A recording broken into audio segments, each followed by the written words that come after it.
What's up, everyone? Welcome to the Sound of Movement podcast. Today, we've got a topic that is very near and dear to Yanni and my heart.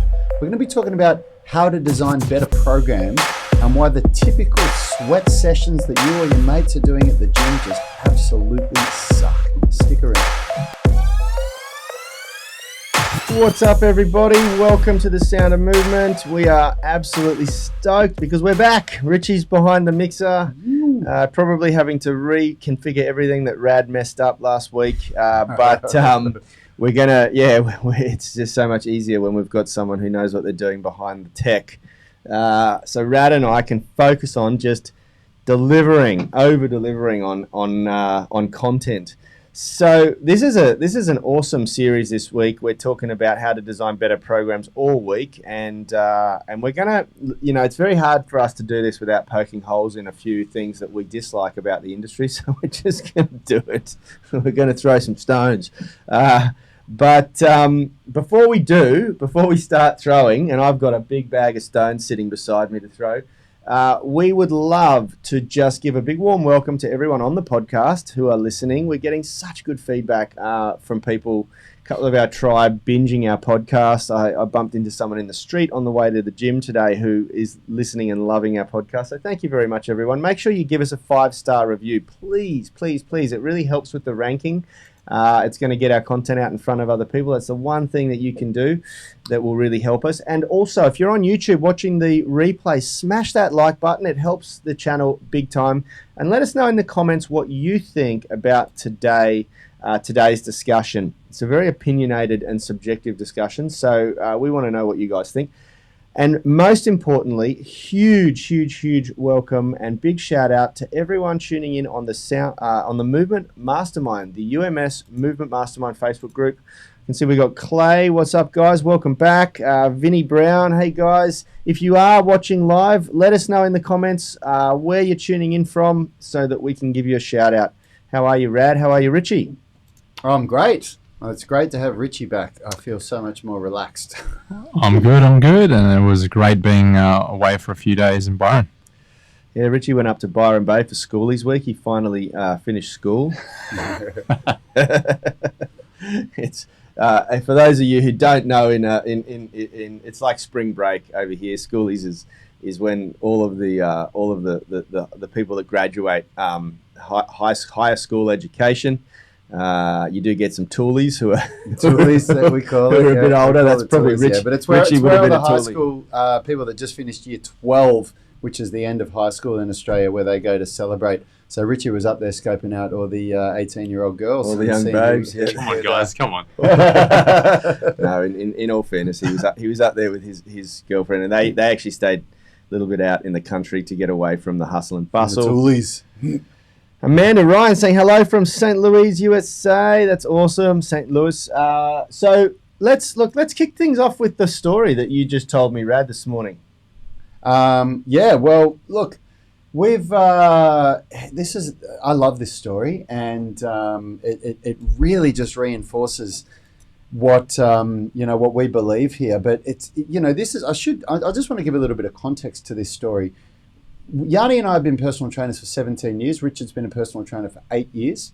Before we created the UMS, which we did create, it is our own baby, we tried so many different things. And basically, we went through this whole process of, when we opened our gym and we were really, really, really struggling, we had to make a decision, and we said, do we want to make money? Did we open this gym to make money, or did we open this gym just to have somewhere cool to train in ourselves? And we made the decision that we wanted to make money. Obviously, we started a business. We didn't want to be broke. We wanted to support our families. And so we had to start looking at how can we do things in that way. But the whole while along, none of us felt comfortable just doing some cookie cutter program that anyone could do that was no different to anywhere around the corner, but it was just us teaching it. We wanted something that we believed in, that we could feel like we were delivering something that was valuable to people. And can I just say something there, just to make a point? What Rad's sort of saying there around being profitable or staying in business, it is very, very profitable to provide a feeling an experience in gyms, and this is It's probably far more profitable than what we do. far more, but it's unprofitable to deliver a result. And I'll tell you why very quickly before Rad continues. Results require a long-term mindset. Results usually require a period of time where you spend conditioning the body and you're not getting the charged endorphins and you're not getting a massive pump. You're stabilizing things that might be a problem down the line. Results usually come from people training in a very different manner than just getting a basic sweat session. And we made a choice very early on that we wanted to be a results-driven facility, no matter what. The problem is you could take it even further than that and say that what results require people that come in from an emotional drive to join the gym because they feel this, oh my God, I need to make a change. But then when they get in there, they realize it's way more work than they thought it was. And the gym that is just focusing on that sweat session makes them feel good about that. Yeah. It makes them feel good about, don't worry about the work, just enjoy this workout now. Yeah. Enjoy what you're here to do and today. it works because most people don't last more than a month or two. And Yeah. so they never actually stick around long enough to see that the program was shit. Yeah. Anyway, so fast forward, we went through years of iterating our program and trying to find a sweet spot where on one hand we were delivering these results, but on the other hand we were retaining members. Yep. So that when people came in, and it took us until the late last year to get that right, which is the better part of 6 years. It took us just over 6 years to get that right, to finally get to a point where we were looking at our program and on one hand we were retaining our members. People were staying with us long enough, they enjoyed it, they saw value in it, they enjoyed the experience here, and then also we're getting phenomenal results. And at that point we said, okay, we've got something that works now, let's turn it into an online program and start delivering it online. So anyway, so there's the backstory there. Anyway, now all of that said, you are still battling people's beliefs around how things should work. And if you might be listening to us thinking, oh, well, who do I believe? Because, the other dude that the other podcast I was listening to the other day, the guy was saying something totally different. And if you haven't tasted the Kool-Aid that is the UMS, if you haven't actually had an experience with it yourself, or you don't know somebody that's got a great result, why would we be the people to listen to? So anyway, this member that was at our gym, who I really loved having and training and was very, very consistent after, I think it might have been close to a year or at least 6 months of training with us. Their goals were that they wanted to get a handstand. That was the number one goal. They wanted to get a handstand. And they were asking me why I wasn't getting them to do more handstands. Why don't we do handstands in the class? I want more attention from you doing handstands. And I kept repeating myself over and over and over again. And I said, handstands are an amazing expression of strength and it's something that I love to do myself. But you have to be strong and flexible and fit always. And if I just teach you to focus on handstands, you run the risk of overuse injuries and you also neglect a massive amount of part of your training. Got to a point where that wasn't enough for this member and they decided that they were going to a gym that would cater to that, just handstands. Now, one of our other members told me this morning that she and a bunch of the crew from the 5:30 a.m. class got together on the weekend and caught up. And this ex-member who went and pursued handstands was there as a part of it. It was a catch-up thing. And she was telling me how he was asking them all, so, what results have you got in the last year? Like, you've all been at Unity Gym now training for a year, and they're all talking about the results that they've gotten. They're stronger, they're more flexible, they're fitter, they're better at the skills that they're training here. And apparently he had gotten no better at handstands from a year of specializing in handstands. But he really, really missed the strength and conditioning that we do here because he wasn't doing any of that stuff. And I'll tell you, a lot of people might say if you do handstands and calisthenic training that you're still getting good conditioning for your upper body. And I'm not even going to touch that. What I will say is you do 2/5 of stuff all conditioning for your lower body. The upper body does work well with complex movements. You can use complexity for the upper body and get a good result. But for the lower body, if you're not squatting and deadlifting and doing just some basic strength for the lower body, it doesn't go as well. And so this was a really cool, it was a really good validation of what it is that we do here and the value of it. To hear somebody that went and tried to specialize in something that we teach here, but we get people to do it on top of what their normal training is. It isn't the bulk of it. The Yep. bulk of the training here is about making you strong, flexible, and fit. And then if you want to do handstands, we'll show you how to do it, but it's extra work. Well, that's this, and this goes into really the topic of discussion today. And I like that. I like that story because, as Rad said, it does validate what we're talking about here in the point. And that point is that a gym, and in my opinion, the role of a coach in a gym, and we did talk about this last week, and I do believe what Rad said is absolutely correct, that you know, I didn't put a lot of emphasis on the role of a coach or personal trainer being to deliver on the goal that you want. When you come to them, you say, this is what I want to achieve, and it's their job to get you there. But if you then rewind a little bit, every goal, whether it's to lose some weight, whether it's to make you stronger, whether it's to make you more flexible, whether it's to unlock a skill like a handstand, every single one of those goals requires you to improve load capacity so that you're at a lower risk of injury and you can work harder when you train. It is to build a baseline foundation of strength, flexibility, and fitness, because that is what gets you there. That's the part that you need to unlock everything, every other goal. If it's handstands, if your flexibility, if your shoulders and your spine won't align properly, no amount of core strength or no amount of inversion is going to get you there.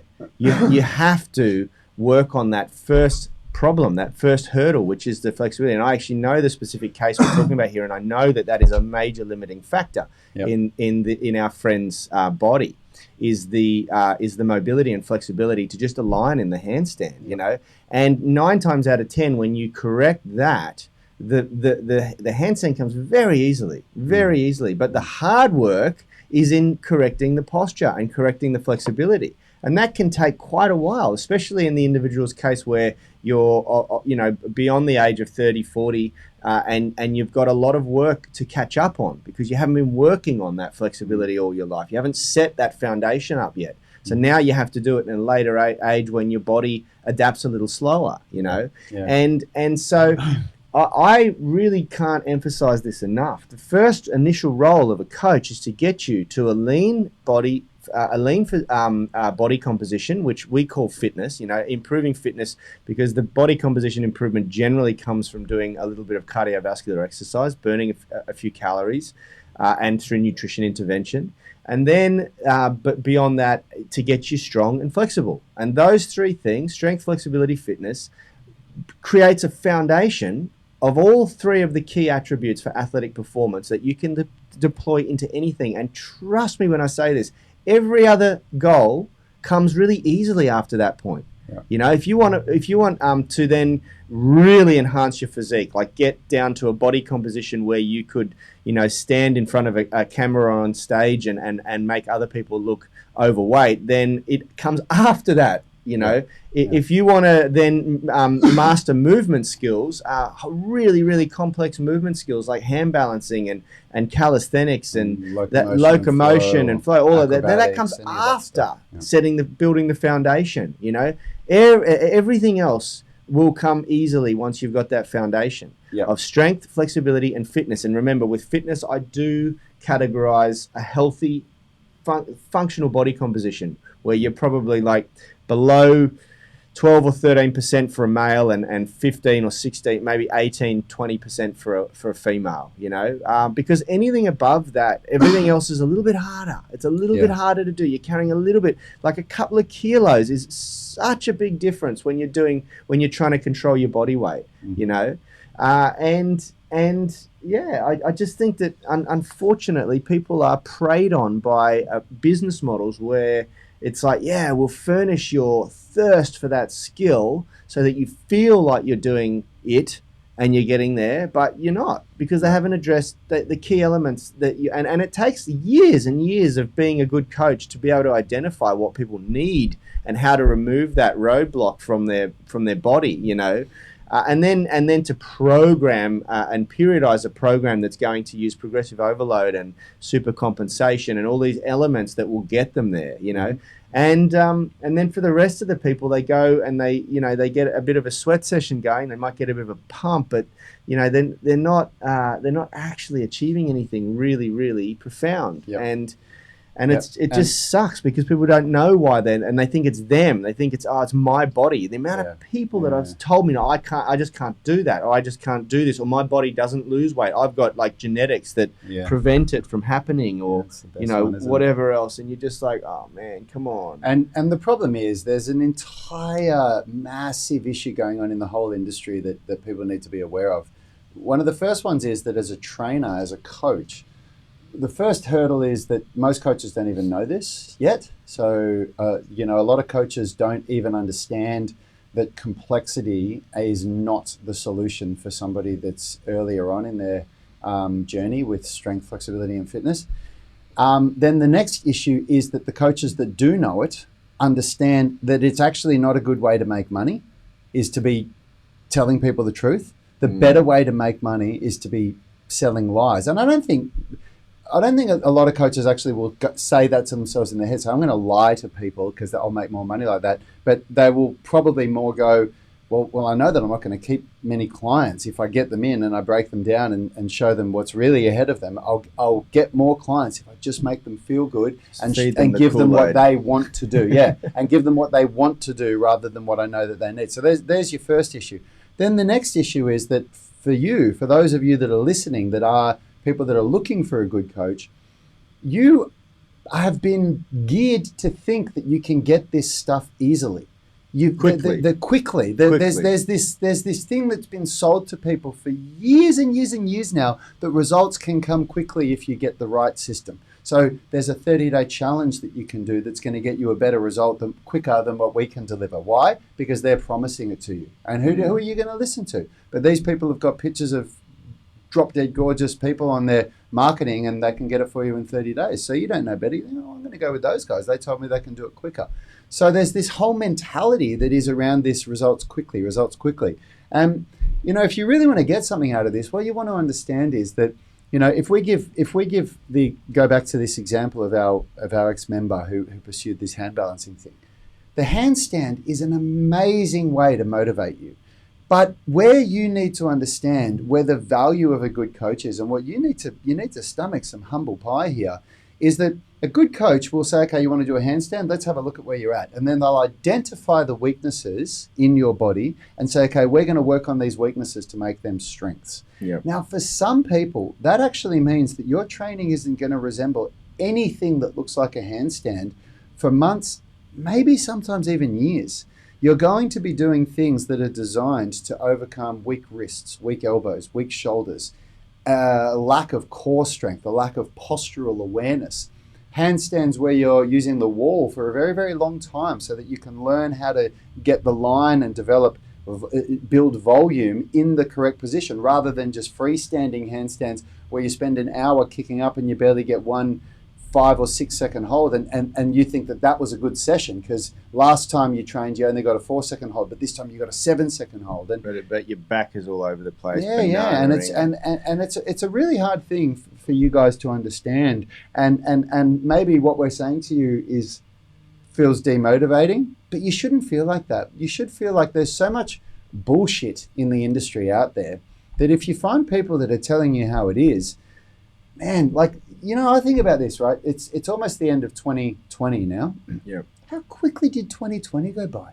We were just talking about it the other day. We were like, Jesus, it's December. Yeah. I feel like I'm just almost recovering from April when we were settling in that there was this lockdown and what are we going to do to get through this year? And now all of a sudden it's like, whoa, the year's over. Okay, it's next year coming up soon. I turn 43 next year. Yeah. Where the hell did that happen? I thought I was still 35. Time goes by and there's nothing you can do about it. But what you do with your time either turns you into the person that you want to be or the person that you don't want to be. And if you look for the quick fix and the easy solution, you're going to be like our friend here, where you look back over a year and you think, wow, I actually got no closer to what I did. And the person that promised me they were going to get the result quicker than the Unity Gym tribe did actually didn't deliver on the promise. And now here I am looking at my friends who stuck to a good system and who have gotten better results than me, and I'm no closer. Yeah. And now I'm feeling disheartened because, I've wasted that time. I'd like to bring a couple of the guys on the live in, because there's a couple of guys here. Vinny Brown, I know, has been doing Taekwondo, I think, for a long time, many years. I'd love to know, Vinny, what your opinions on this discussion are, because I know that you've dedicated a lifetime to your craft, and you would certainly have some insight into, the true journey of what it takes. And I know you're working now on getting a better middle split, and it's tough. It takes longer than you probably desire. Share your experience, and Clay also. And we got to give a little shout out to Clay, because he actually tested positive to COVID the other day. He posted it on our group. Oh, so really? He's made it public. I'm not sharing anything that he hasn't publicised himself, and he's had to isolate, and he can't even go and train in his home gym down in the garage, because that's where one of his grandparents spends a little bit of time, so he's having to isolate in his room and get whatever equipment he's got in there. He's got very mild symptoms. He says he's not really feeling much more than a little bit of a cold, but unfortunately, one of the lucky ones. Yeah. So good luck, brother. Our thoughts and prayers are with you, brother. Yep, absolutely. Hang in there, stay strong. Vinny said, regarding these programs that just make you sweat, is it possible to design a program like that through periodization to increase endurance? Assuming we get out of COVID lockdown by next fall, it will be tournament season again, Taekwondo, and it would be cool to finally approach that with a program that makes sense. Wouldn't it be 100%. Good if somebody designed a program that has good periodization that would increase endurance and make you strong, flexible, and fit at the one time? Wouldn't that be amazing? Vinny, I'm giving you a little bit of tongue in cheek here, brother, because that's exactly what the UMS is, man. So is it possible to design a program like that through periodization to increase endurance? Absolutely it is, man. Absolutely. Yeah. And are you talking about but he's also wanting, I believe, cardiovascular. Well, that's what I was about to say. Can you clarify? Are you talking about cardiovascular endurance? Is that what you mean for your tournaments? Is that muscular endurance? Or muscular endurance, because they're different things. Feeling worse today, hey? And look, man, our thoughts are with you, bro. And good on you for getting tested and for isolating yourself. That's what the world needs more of course. So more isolation. It's just such a bizarre time that we find ourselves in. So Vinny's saying, for years I've trained for these types of things, tournaments. We have always just trained harder and harder, but without much. Okay, this is Vinny, man. I walked into that one. You sure did, man. Listen, I'm going to give you the Phil and Yanni, I think I was away for it, but a while back, Phil and Yanni earlier this year did a week, or at least one episode, on periodization training for athletes leading up to tournament. So you're going to want to scroll back through our Sound of Movement podcast until you find the one where I don't know what the title is, but it'll be clear. It'll talk about periodization training for athletes, because Phil was involved in this one, and that's one of the dudes that you really want to be listening to on this.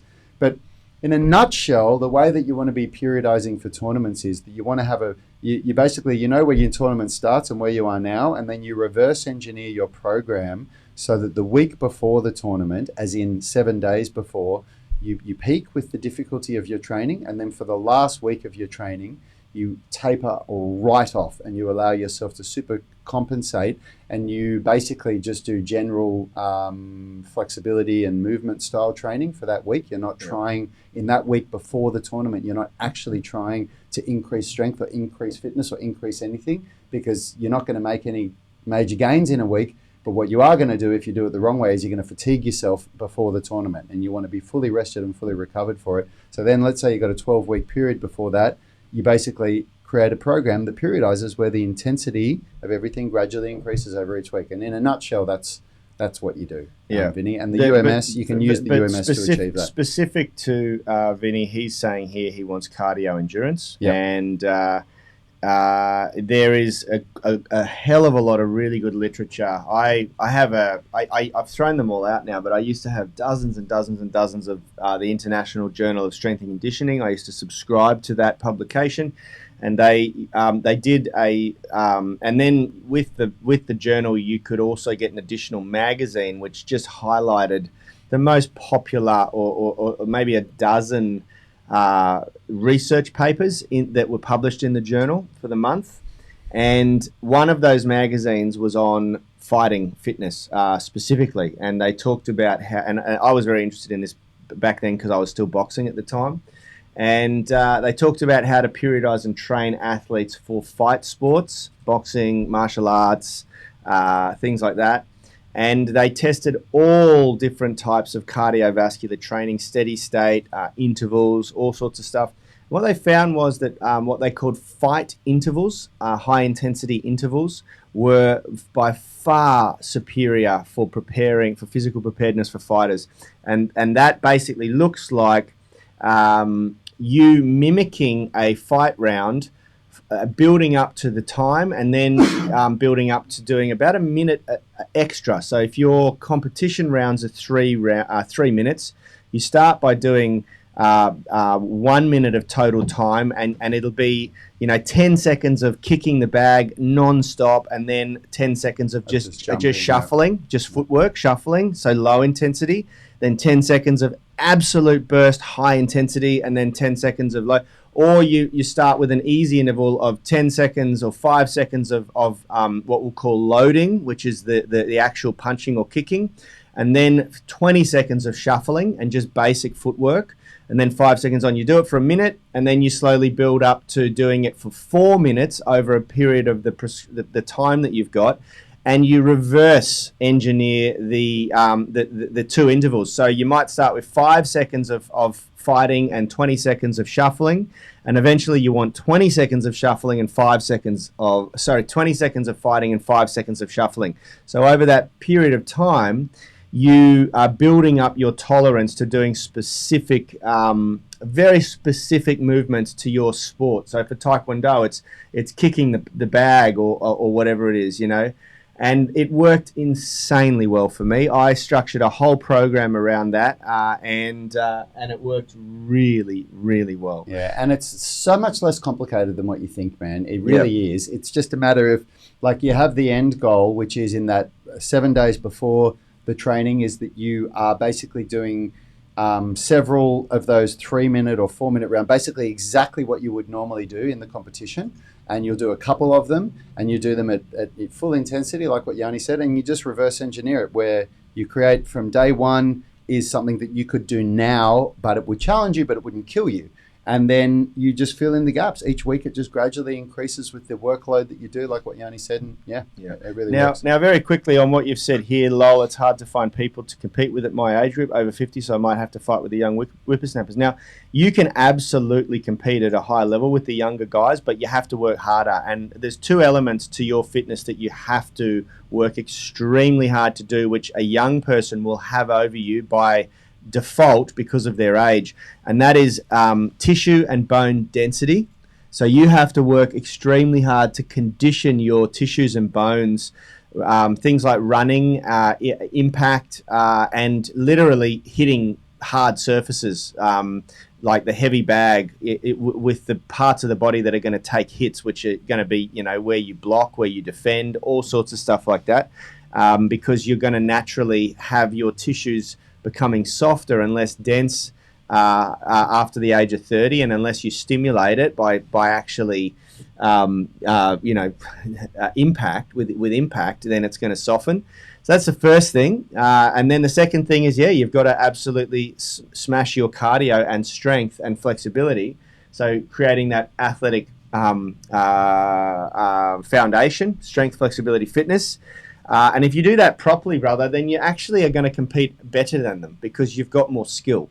You've got more skin in the game. You're wiser. You've been there. You've been doing it longer. And so if you get that right, if you create that foundation and you condition your body by just hitting things over and over and over again and going for runs and skipping, then there's no reason why you can't jump in the ring with much younger people and really give them a run for their money, if not completely overwhelm them. I think that's really fantastic and a great goal too. Absolutely. Guys, hope you got something out of that. There's a lot of really good insights there, and it's something that we believe so fiercely in, and that you're gonna hear us beat this drum a lot. So really hope you got something out of it. We'll see you tomorrow for our next episode. Yeah, absolutely. We're going deep on how to design better programs this week. So get ready. See you, everyone. Health is about performance, not just body image. You better be willing to accept what you're going to have to do to get there. We'll start focusing on movement goals, strength goals, flexibility goals. When you nail that skill, That's there forever. The body image goal doesn't get you that It's the far. consistency and frequency that's going to get you there. It's not the intensity. There's no shortcuts to mastery and movement. Destination doesn't change overnight, but your direction will. The gym is not the place to beat up the body that you hate. It's the place to build the body that you love. We are the gym that teaches people how to move instead of just exercise, because we believe that health is about performance, not just body image.